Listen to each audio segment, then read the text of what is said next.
राज्यावर मोठे संकट। 2 दिवस अतिवृष्टीचा इशारा, नागरिकांना सतर्क राहण्याचे आवाहन। परतीच्या पावसाने राज्यात धुमाकूळ घातल्याचे बघायला मिळते। राज्यातील अनेक भागांमध्ये अतिवृष्टी झाली, शेती पिकांचे मोठे नुकसान झाले असून पूरस्थिती निर्माण झाली आहे। अनेक गावांचा संपर्क तुटलाय। आजही भारतीय हवामान विभागाने अत्यंत मोठा इशारा दिलाय।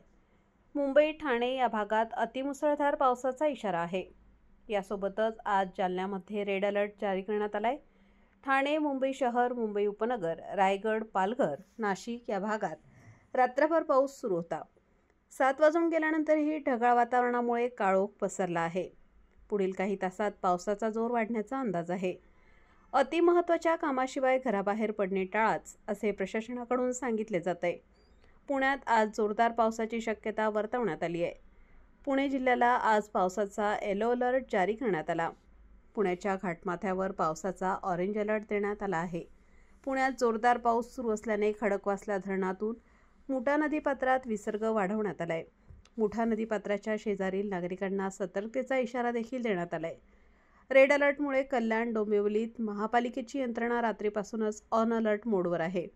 मुसळधार पावसाचा धोका, त्याचबरोबर भरतीच्या वेळी सखल भागात पाणी साचण्याची शक्यता यावर नियंत्रण ठेवण्यासाठी यंत्रणा 24 तास सज्ज आहे। रात्रीपासूनच कल्याण, डोंबिवली परिसरात पावसाची संततधार सुरू आहे।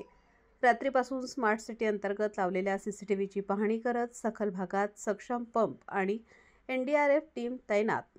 गरज असेल तरच बाहेर पडा, सुरक्षित राहा, प्रशासनाला सहकार्य करा, KDMC कडून नागरिकांना आवाहन केलं जात आहे। जळगावच्या चाळीसगाव तालुक्याला अतिमुसळधार पावसाने झोडपले आहे।